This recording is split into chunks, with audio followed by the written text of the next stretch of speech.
correção do descritor 11, que foi lá na plataforma sobre o material, ok, do né, material estruturado do CISEDU, ok? Então, como disse, é hora da correção.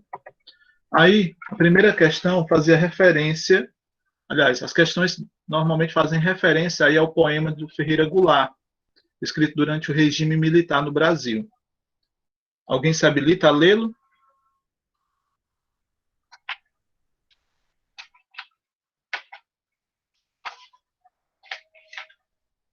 Vamos lá, meninos?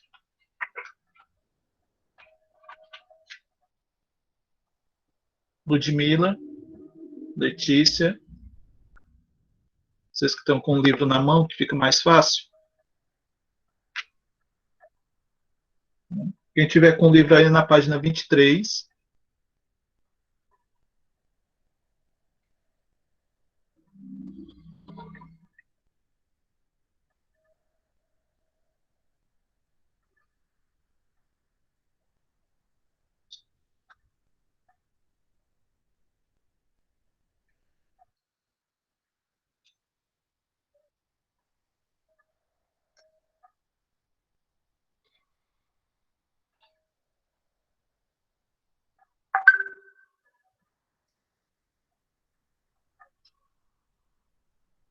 Vamos lá, meninos? Vamos interagir, por favor? Posso ler, professor? Sim. Como 2 e 2 são 4, sei que a vida vale a pena, embora o pão seja caro e a liberdade pequena. Como teus olhos são claros e a tua pele morena. Como é azul o oceano e a lagoa serena. Como um tempo de alegria por trás do terror me acena, e a noite carrega o dia no seu colo de açucena. Sei que 2 e 2 são 4, sei que a vida vale a pena, mesmo que o pão seja caro e a liberdade pequena. Muito bem, obrigado. Então, nós temos aí a primeira questão. Lê a seguir um depoimento de Ferreira Goulart, dado na Bienal do Rio de Janeiro, em 2009, no qual ele comenta sobre a situação em que esse poema foi escrito. Muitos amigos estavam presos, muita gente sumiu. Então havia um grande desapontamento em todos nós, que tínhamos lutado pela reforma agrária, pela mudança das condições do país. Então, esse poema foi escrito um pouco pensando nas pessoas que estavam presas e em tudo, em todos nós que estávamos perdendo o ânimo. Então, aí é o depoimento do Ferreira Goulart em relação ao poema 2 e 2, 4. Aí, na primeira questão, na primeira alternativa aí da letra A, nós temos a primeira estrofe apresenta uma síntese das ideias principais do poema. Considerando o contexto social e político em que o poema foi produzido, explique o sentido dos versos. Embora o pão seja caro e a liberdade pequena. E aí, qual é o sentido desses versos? Vamos lá, meninos. Victor.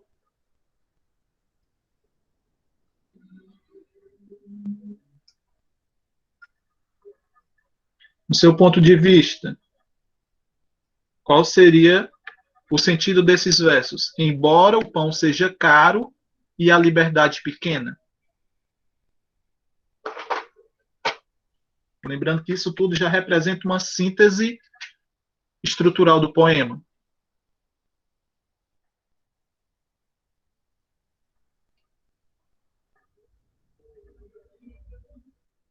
Vamos lá, galera, senão a gente não vai prosseguir na correção.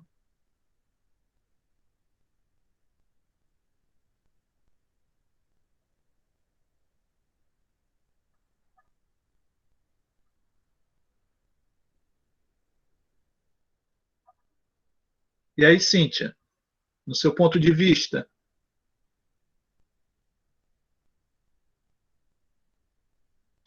vista, o que significa embora o pão seja caro e a liberdade pequena?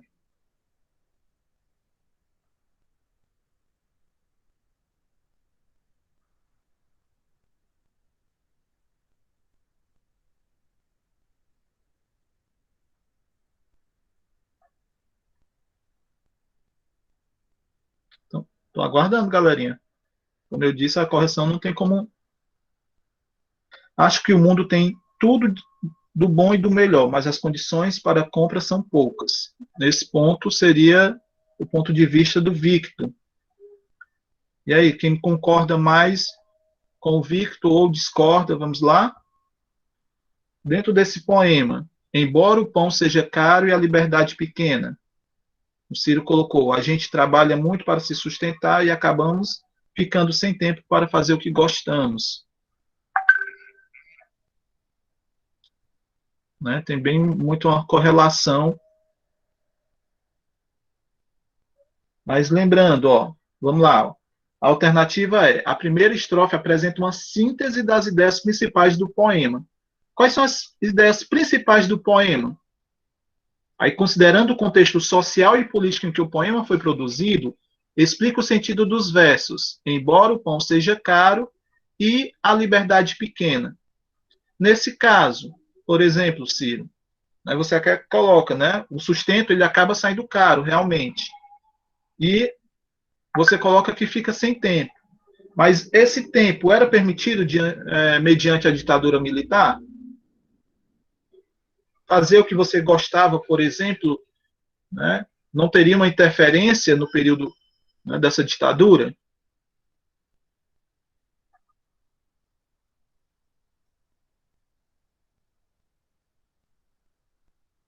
Exatamente. As pessoas eram muito limitadas, não é isso?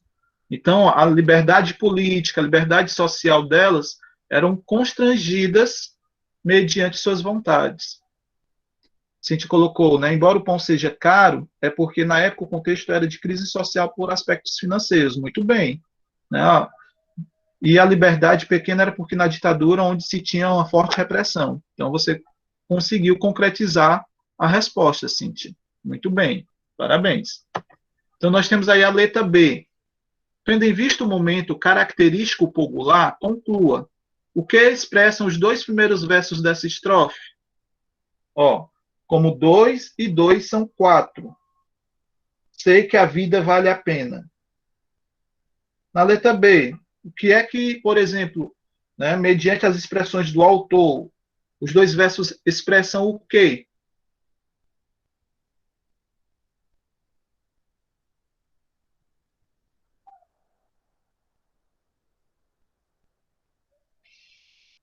E aí, meninos? Vamos lá? Rayane, Elane, Ludmila, Luciana, Luan. O que é que o eu lírico, por exemplo, nesse poema, né, voltando lá, ó, como 2 e 2 são 4. Sei que a vida vale a pena. O que é que o eu lírico quis repassar com isso? Com esses dois versos?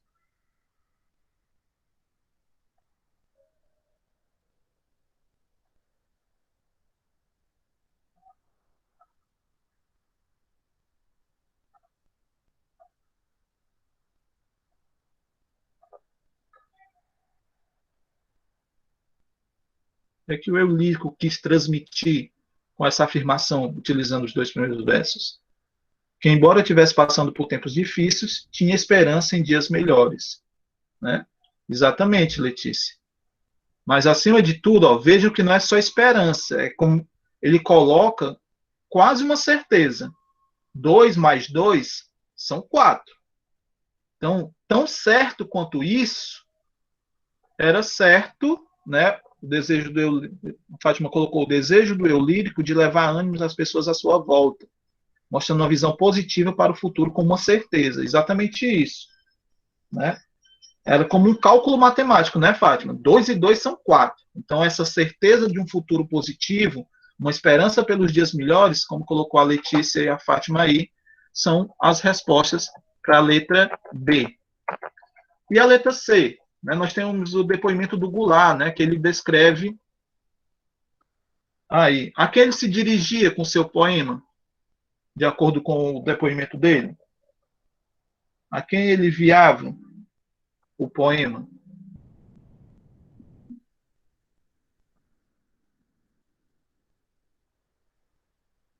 Tá bem, né, uma resposta bem explícita, né? E nós temos o D1, né, aí bem característico. Se você ler, o depoimento está bem explícito. A quem se referia o depoimento de Goulart? Aliás, ao poema, de acordo com o depoimento do Goulart?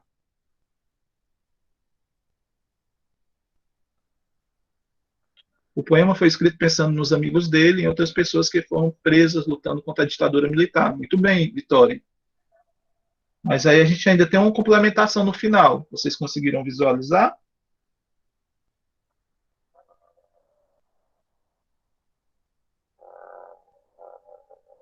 Ele coloca, né? Então esse poema foi escrito um pouco pensando nas pessoas que estavam presas e em tudo, em todos nós que estamos perdendo o ânimo.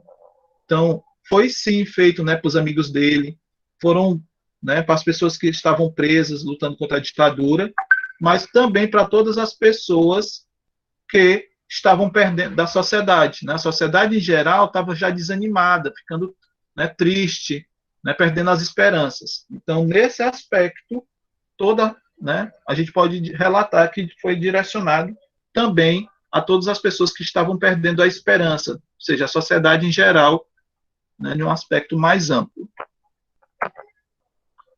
Na segunda questão, nós temos, embora em seu depoimento Goulart tenha explicitado a quem se dirigia com seu texto, no poema, o eu lírico se dirige especificamente a um tu, que aparece em meio a uma comparação. Então, levante hipótese. Quem é o tu a quem o eu lírico se dirige?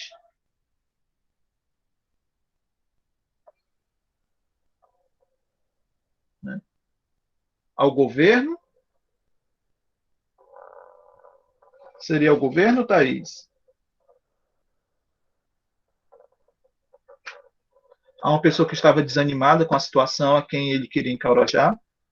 Está mais voltado, né? Porque por mais que a crítica fosse ao governo, Thaís, né, ele não ia se direcionar a ele com uma familiaridade, né?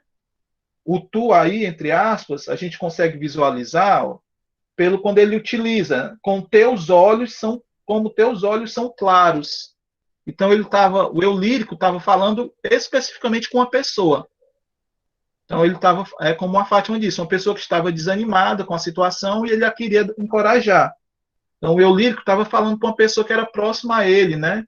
Que ele conseguia visualizar os olhos, que ele conseguia visualizar a pele. Então nesse aspecto nós temos aí, né, uma pessoa que estava desanimada, né? Uma situação a quem ele queria encorajar, uma resposta mais prática aí da Fátima. Aí nós vamos para a letra B. Com o que o eu lírico compara os elementos trazidos na segunda, na terceira e na quarta estrofes? Como, com o que o eu lírico compara os elementos trazidos na segunda, na terceira e na quarta estrofes?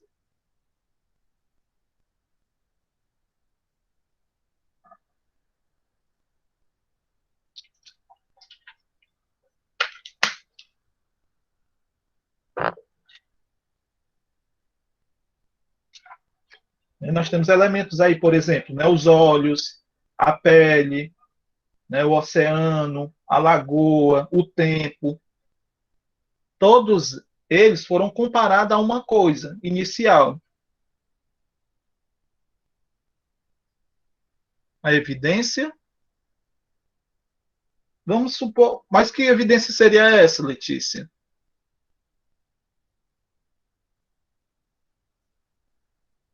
Qual é o destaque que a gente até já trabalhou aqui? Que ele quis, né? A certeza. Muito bem, Fátima. Né?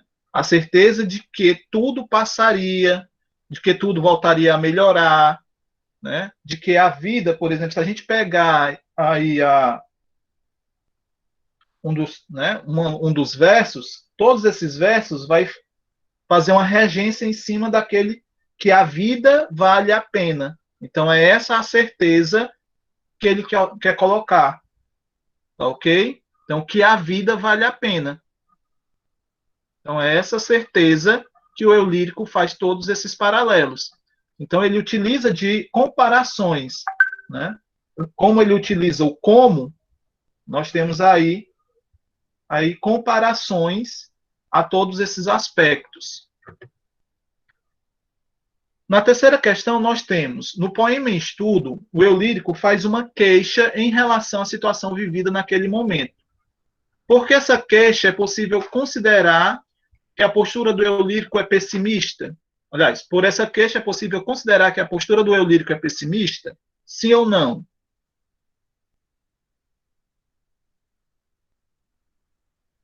O eu lírico, né, parece ser pessimista? Não, né? Muito bem, Rafael, Fátima, nesse ponto eles não, né? Vitória, nesse aspecto, ele não é pessimista. Ele, todo momento, ele tenta encorajar. Então, para o eu lírico, há ainda esperança de uma melhoria da situação. Qual é o verso que representa isso aí, então? Qual seria o verso? Qual é o verso que vai fazer essa característica de certeza?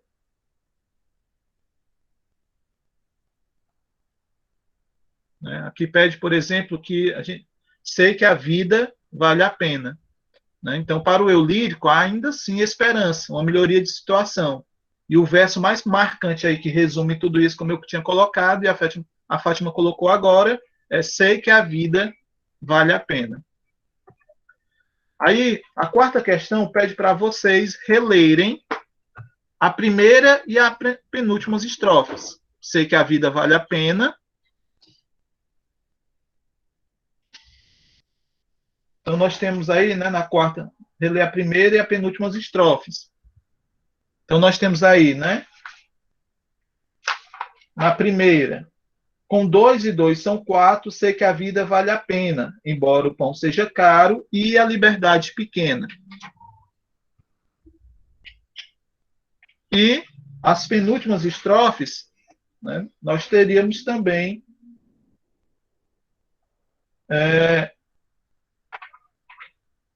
sei que 2 e 2 são 4, sei que a vida vale a pena, mesmo que o pão seja caro e a liberdade pequena. Então, a quem se refere a forma verbal sei aí nelas? Em ambas aí aparece sei. Quem é o sei? Aí, quem é que sabe que a vida vale a pena? Um poema. O eu lírico, muito bem, né? O autor, no caso aí, Rafael, né? Lembrando que, né, o autor aí não se caracteriza como Ferreira Goulart, né? Ele pode até ter repassado seus sentimentos, mas na análise do poema, a gente tem que verificar o eu lírico, né? Como a Letícia, a Fátima, né? Se destaca aí. Reescreva esse verbo explicitando o sujeito. Se eu quisesse colocar o sujeito aí, eu tenho um sujeito oculto. Então, se eu fosse escrever o verso, o que é que eu teria, né, que colocar para explicitar o sujeito? Como é que eu colocaria, deixaria esse sujeito de ser oculto para ser explícito? Eu sei que a vida vale a pena. Muito bem, Fátima.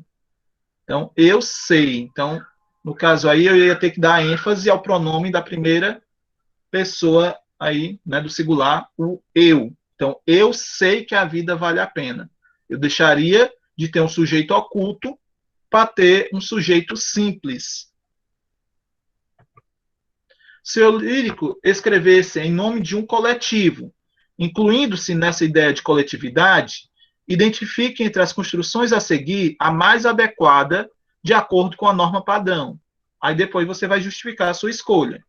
Nós temos na primeira, nós sabe que a vida vale a pena, ele sabe que a vida vale a pena, nós sabemos que a vida vale a pena, eles sabem que a vida vale a pena. Então, Fatinha dando um arraso aí, né? Nós sabemos. Muito bem, Cíntia. Rafael, né, também colocando aí a terceira. Então, nós sabemos que a vida vale a pena. É a forma correta. Mas por quê? E aí, Rafael?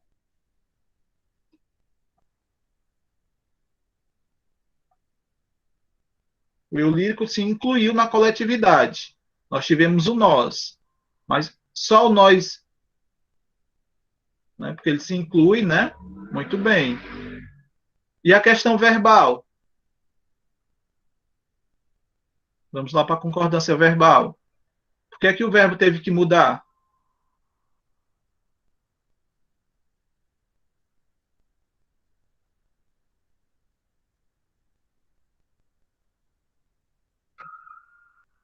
Porque está no plural, né? Exatamente. Lembrem, mesmo no sujeito simples, a concordância entre o verbo e o sujeito deve ser, né, respeitada, como a Cíntia também colocou, né? Maior concordância entre o verbo e o sujeito. O sujeito seria nós, então o verbo vai para a primeira pessoa do plural. Nós sabemos.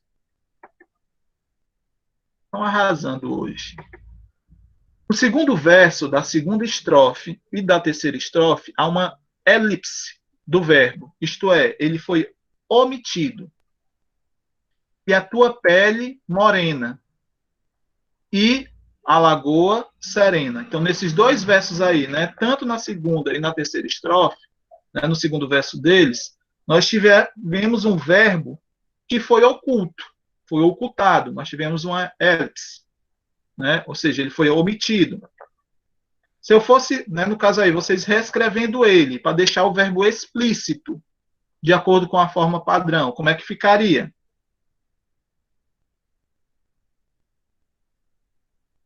E aí, meninos? Se eu fosse reescrever aí né, um desses versos, o que é que eu teria que colocar para deixar o verbo explícito? Agora, não é o sujeito que está oculto, é o verbo. Vejam bem. Né? E para isso, ele usou, né, a vírgula como uma questão de, né, ocultação, né, de separação entre o sujeito e o predicado. Né? Um predicado nominal, já que o predicado caracteriza como teus olhos são claros e tua pele é morena. Muito bem, né, Letícia e Cíntia? Né, Rafael, tua pele é morena. Né? Então, nós tivemos que colocar o verbo de ligação é e construir um predicativo, né, nominal aí, né, ligar o adjetivo morena ao seu sujeito, né, no caso, ao substantivo a que se refere, né, que aí é o sujeito da frase. Ou, no caso, se fosse a segunda, na terceira estrofe, e a lagoa é serena, né? Então, aí, muito bem. Identifique em cada um desses versos qual é o sujeito e em que pessoa e número estão as formas verbais. Qual é o sujeito em e a tua pele morena? Quem é o sujeito aí? E a tua pele morena. Quem é o sujeito dessa frase? Pele. Muito bem, Rafael. E a lagoa serena? Né? E a lagoa é serena? Eu acho que alguém está pedindo permissão. Eu só vou sair do.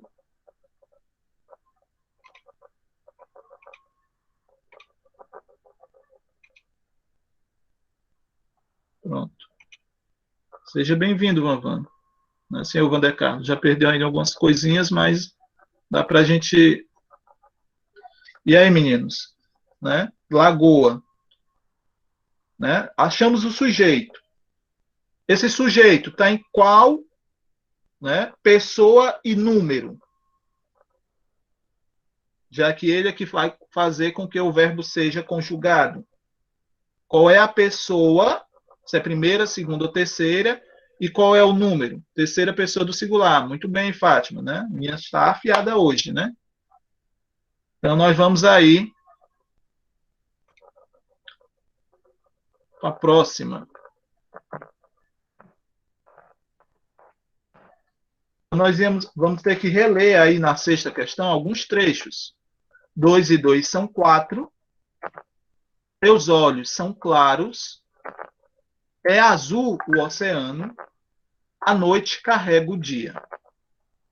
Qual é o único trecho que não segue a ordem padrão do português escrito?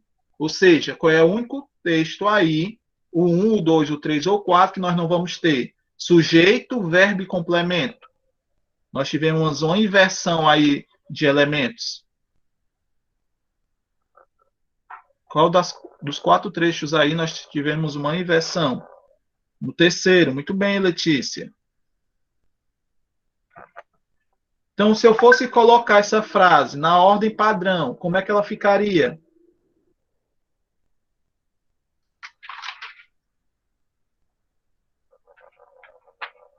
O oceano é azul. Muito bem, Fátima. Quais formas verbais estão no singular e quais estão no plural? Justifique esse emprego. Quais as formas verbais aí que aparecem? Nós temos aliás, algumas formas verbais. Quais são os verbos aí?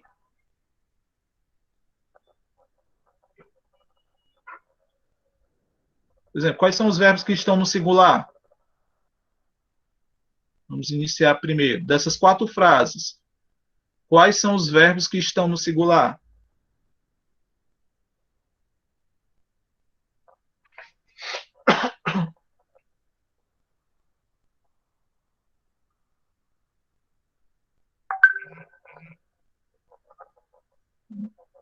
Três e 4, né? Nós temos aí o verbo e o verbo carrega.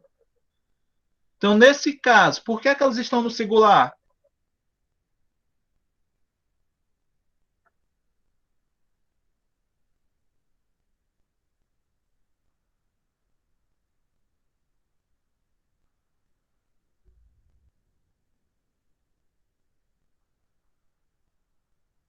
Oh, Rafael, é claro, porque não estão no plural, né? Muito bem.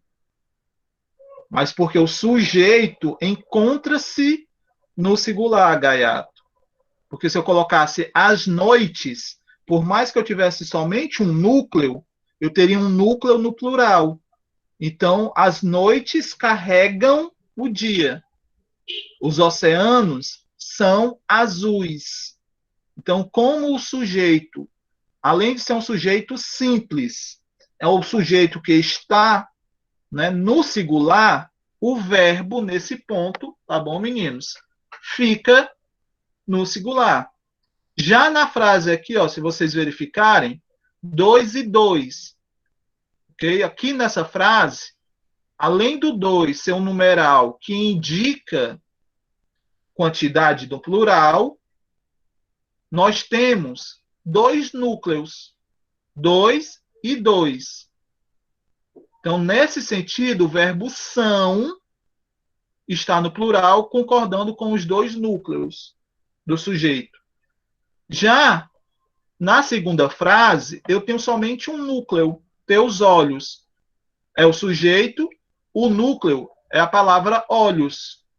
Mas nesse aspecto, a palavra olhos está no plural. Dessa forma, o verbo são, né, se encontra na terceira pessoa do plural para concordar com o sujeito. Então, não é porque está no singular ou porque está no plural. É porque a gente tem que verificar a concordância, né, da palavra, se ela se encontra sim realmente no singular ou no plural, ou na quantidade de núcleos, Rafael. Visto que eu colocasse a noite e a madrugada, eu teria 2 núcleos.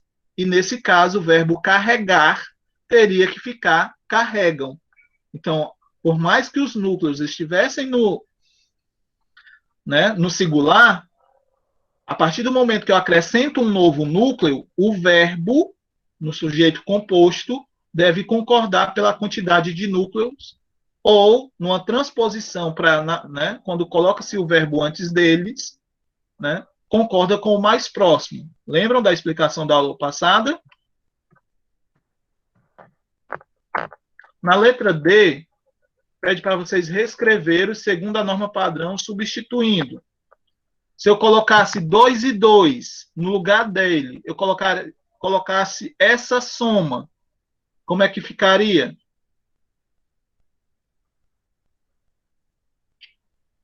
Vamos aí exercitar o que eu acabei de explicar. Eu peguei, né, substituí, né, não, se eu, no lugar de 2 e 2, eu colocasse essa soma.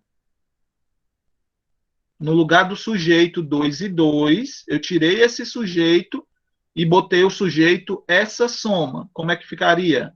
Essa soma é 4. Muito bem, Letícia. Teus olhos, por teu olhar. Né? A primeira fase eu substituí o sujeito composto por um sujeito simples. Agora, eu tenho um sujeito simples, né, por outro sujeito simples, mas eu troquei o substantivo olhos por o verbo olhar. Né? Teu olhar, é claro, né? Letícia e Fátima aí colocando, muito bem. Lembrando aí, né, que esse olhar, a gente tem o que a gente chama de substantivação né, da palavra. Então, se eu fosse, vamos assim dizer, pedir qual era a classe gramatical dessa palavra, olhar aí teria, não seria verbo. Ele está utilizando como função de substantivo. Tanto que o adjetivo claro, que faz referência ao substantivo, está fazendo referência ao, né, a palavra olhar. O oceano por os mares. Se eu colocasse aí o oceano por os mares.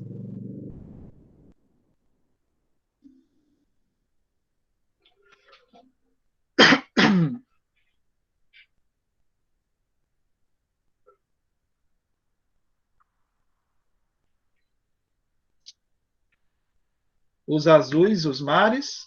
São azuis os mares. Muito bem, né?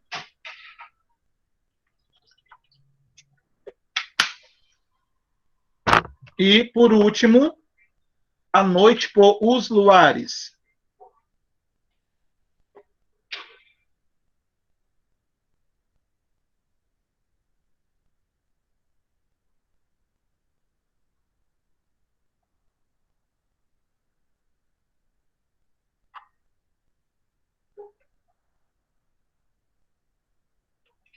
Os luares carregam o dia. Compreendeu, né, Rafael? Mudei, né, o núcleo por uma palavra no plural, o verbo também deve ir para o plural. Se eu comparar os versos originais com os versos escritos por você no item anterior, né, e concluindo, o que aconteceu com as formas verbais? Então, nesse caso, é como eu disse, as formas verbais devem ser modificadas, pois devem concordar com o sujeito oracional. Ok? Então, aí nós vamos para a próxima questão. Na sétima questão, pede para nós relermos a quarta estrofe. Como um tempo de alegria, por trás do terror me acena. Coloque-a na ordem padrão do português, escrito e levante hipótese.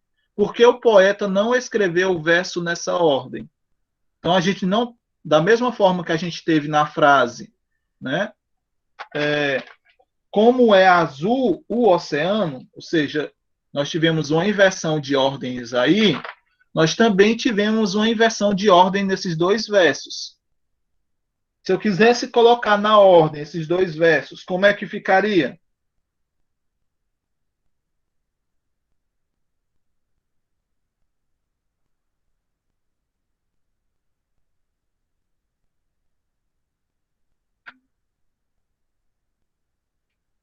Como um tempo de alegria, por trás do terror me acena. Então, nós tivemos uma inversão aí de ordens. Como é que ficaria essa frase? Se eu colocar ela na ordem padrão do português escrito, e por que o poeta, por exemplo, escreveu, né, nessa ordem original?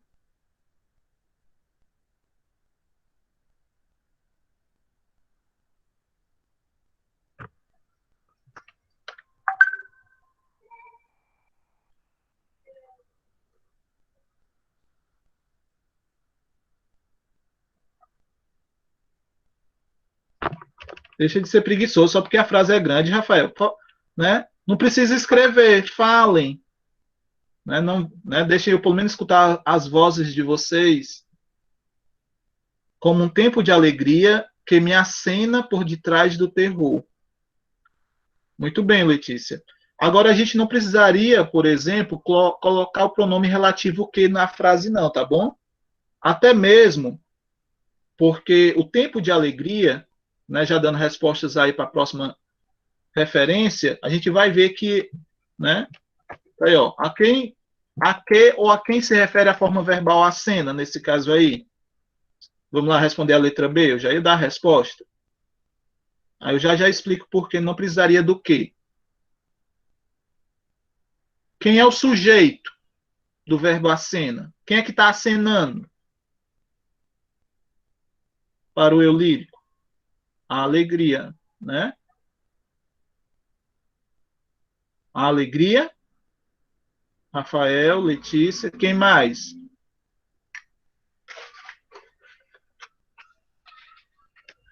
Quem é que está acenando aí?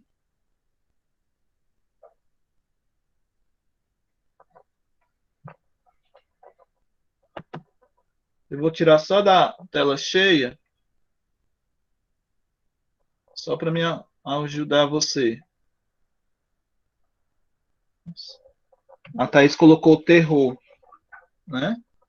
Então a gente vai aqui, ó. Como um tempo de alegria, por trás do terror me acena. Então nós teríamos como um tempo de alegria me acena por trás do terror.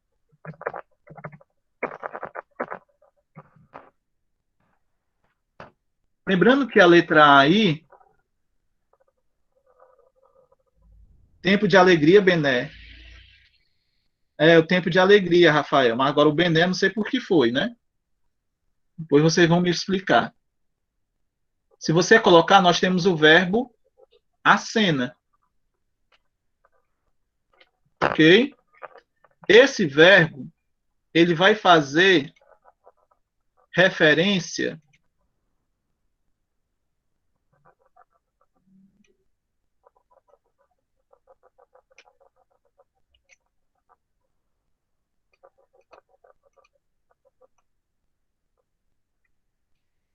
nesse caso, a tempo. Por que tempo? Porque um tempo de alegria, nós temos aí, ó, o sujeito. Esse é o sujeito. Mas o núcleo do sujeito é formado pela palavra tempo. Um é artigo, nesse caso adjunto adnominal, e de alegria é uma caracterização do tempo. Ou seja, faz referência ao substantivo tempo. Então, é caracterizado como uma locução adjetiva. Então, o verbo acenar, nesse caso, vai fazer referência à palavra tempo. Tá bom? Então, nesse caso aqui, né, a forma verbal acena se refere à palavra tempo. É como o tempo fosse uma pessoa por detrás do terror, que é outra pessoa acenando para vocês. Explique por que a ideia dessa estrofe confirma o que foi dito na primeira estrofe. Lembram? Sei que a vida vale a pena. Por que aqui nessa...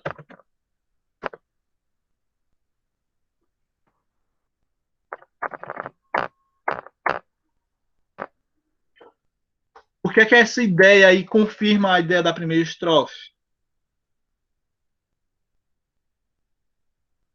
A ideia da primeira estrofe era, né, que a vida vale a pena. Por que nessa frase eu posso ter a mesma ideia?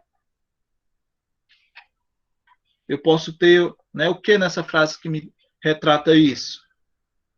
Mais uma vez, ele se mostra otimista, muito bem, né? Que mesmo diante do terror, sempre vai ter alguma coisa lá na frente, um tempo de felicidade, de alegria, que vai acenar, né? Que vai dar uma dica de que a gente não pode desistir. Vocês viram que, né, se a gente mudar a ótica, né, de visão do 2 e 2 são 4, e substituir a ditadura por esse tempo de pandemia, a gente pode ter aí uma boa mensagem de otimismo, né? Que mesmo mediante todas as dificuldades, a vida vai valer a pena, os estudos de vocês vão valer a pena. Então, aí nós temos a 8ª questão. Compare a primeira estrofe às duas últimas. Eu até botei aí para facilitar. Nós temos aí a primeira estrofe, como 2 e 2 são 4, sei que a vida vale a pena, embora o pão seja caro e a liberdade pequena. E as duas últimas, né, é a formulação da primeira, só que com alguns elementos modificados. Sei que 2 e 2 são 4, sei que a vida vale a pena, mesmo que o pão seja caro e a liberdade pequena. Qual o efeito de sentido é criado pela repetição da forma verbal sei na penúltima estrofe? Qual o efeito de sentido aí, por exemplo, quando ele coloca sei que 2 e 2 são 4, sei que a vida vale a pena? Por que é que ele repetiu? E aí, meninos? Para mostrar que ele tem certeza do que se fala. Muito bem, Letícia. Né? Não só para se mostrar otimista, mas ele quer demonstrar que ele está certo, né? Que ele está convicto que as coisas vão melhorar. Na letra B, nós temos, nesses versos, foram empregadas as conjunções concessivas, né? Embora e mesmo que. Né? Quando a gente estudou locução, né? As orações subordinadas adverbiais, né? E nós vimos elas aí. Então, embora e mesmo que, né, dão a ideia de concessão. E a concessão é considerada uma atitude aparentemente contrária ao previsto, ao esperado. Qual é a atitude esperada de uma pessoa que vive no contexto sócio-histórico do poema? Qual era a atitude esperada aí das pessoas? Qual era a atitude padrão das pessoas?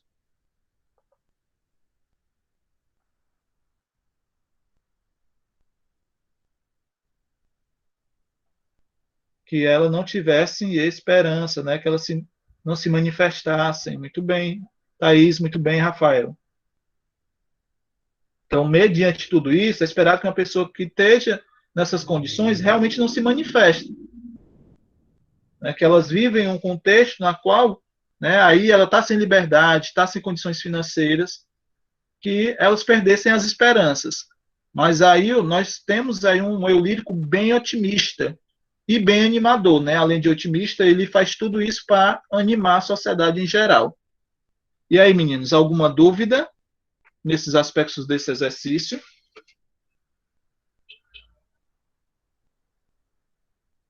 Então vamos lá para o descritor. Ah, só lembrando, ó, muito obrigado pela sua participação até agora, mas não saiu não que a gente... Não acabou ainda, viu, Rafael? Nós temos aí 10 minutinhos de aula, aí eu vou enfatizar lá o exercício. Calma aí, Letícia. Se acalme. Como eu disse, a gente ainda tem 10 minutinhos de aula. Acordasse cedo, Rafael.